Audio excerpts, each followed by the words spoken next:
You are standing in a circle of stones at dusk. On one side of you, your entire group, the only people who have ever kept you alive. On the other side, 30 feet away, a group that killed 3 of your people last winter. Nobody is smiling. Nobody has put down their weapons.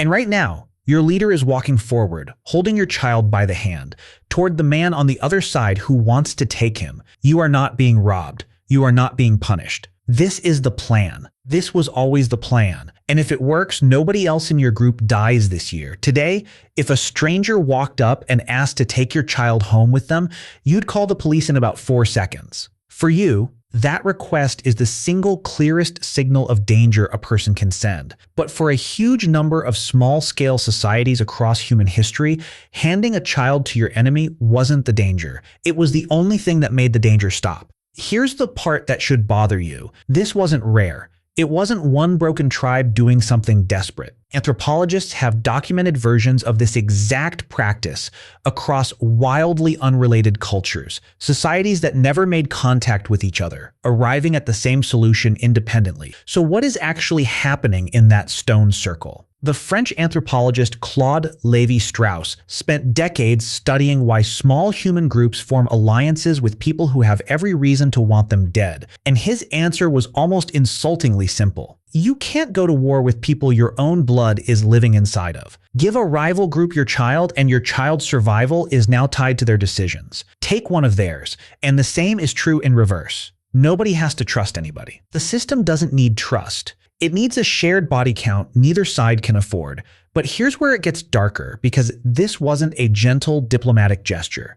Among the Iroquois Confederacy, a practice historians call the mourning wars involved raiding parties whose entire purpose was capturing people, very often children, specifically to replace family members who had died. The historian James Axtell, who spent years studying these captivity practices, found something that should stop you completely. These captured children weren't kept as prisoners. They were adopted, fully, given a dead relative's name, their place at the fire, their role in the family. Within months, in many documented cases, the child who had watched their own village burned was calling their captor's mother and meaning it. Which raises the question nobody wants to ask out loud. Is that better? Or is that worse than what you assumed happened? Because here's the mechanism working underneath all of it. Whether the exchange was a calm treaty in a stone circle or a violent raid ending in adoption, once that child is inside the other group, killing them becomes almost impossible for both sides. Attack your neighbors, and you might be killing your own nephew. Refuse to protect the child you were given, and you've broken something that took years to matter. The exchange doesn't just end one conflict. It manufactures a biological reason for the conflict to never restart. Anthropologist Polly Wiesner, whose research on hunter-gatherer social networks we've covered before, found something that fits perfectly here. Small-scale societies survive not through strength, but through overlapping webs of obligation that make betrayal personally, physically costly to the person doing the betraying. A traded child isn't a gift. It's a live wire running directly between two groups that would otherwise have no reason not to kill each other. And here's the detail that should really sit with you. In many of these systems, the exchange wasn't one-directional. It was mutual. Both sides gave up a child. Both sides accepted the same risk they were imposing on the other.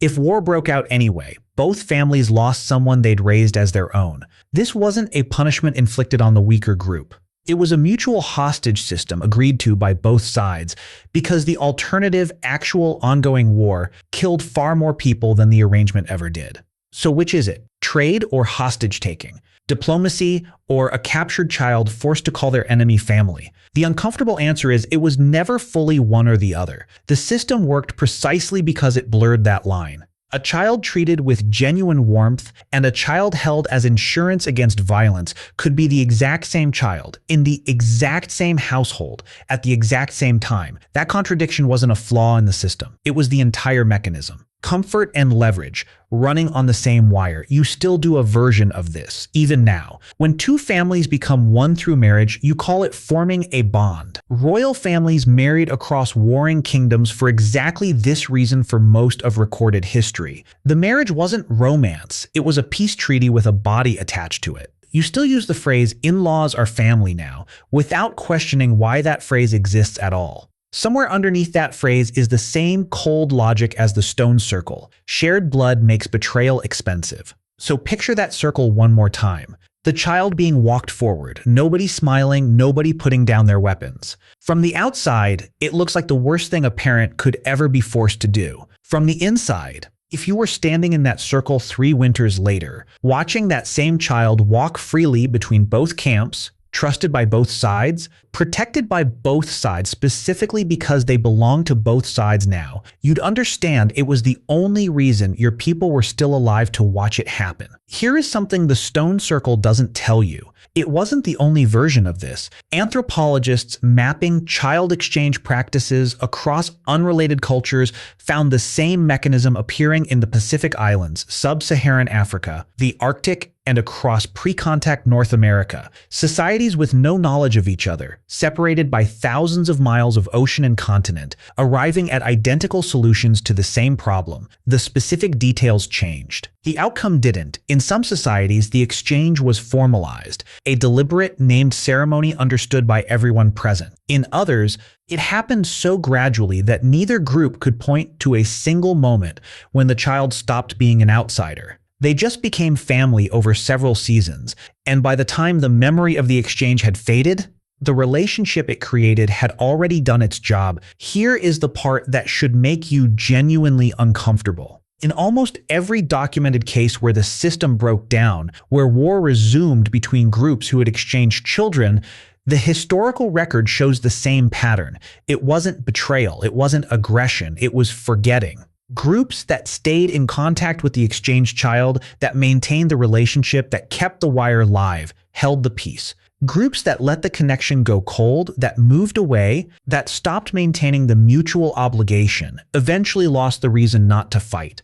The traded child wasn't a permanent solution. They were a renewable one. The peace had to be actively maintained, not just installed. And here is the line that should stop you before the credits roll. Every single political alliance in recorded human history, every treaty, every marriage between dynasties, every trade agreement signed between nations that had every reason to be enemies, is running the exact same logic as that stone circle. The names change. The stakes scale up. The wire runs through embassies and trade deals and summit meetings instead of through a child being walked across 30 feet of open ground. But the mechanism underneath hasn't changed in 60,000 years. You cannot go to war with people your own survival is tangled inside of. You still stand in the circle, you just don't call it that anymore. Now picture that circle one more time. The child being walked forward, nobody smiling, nobody putting down their weapons. The anthropologists who documented this called it alliance building. The historians called it diplomacy. The families who lived it called it survival. And the child in the middle didn't have a word for it at all, which is one way to put it.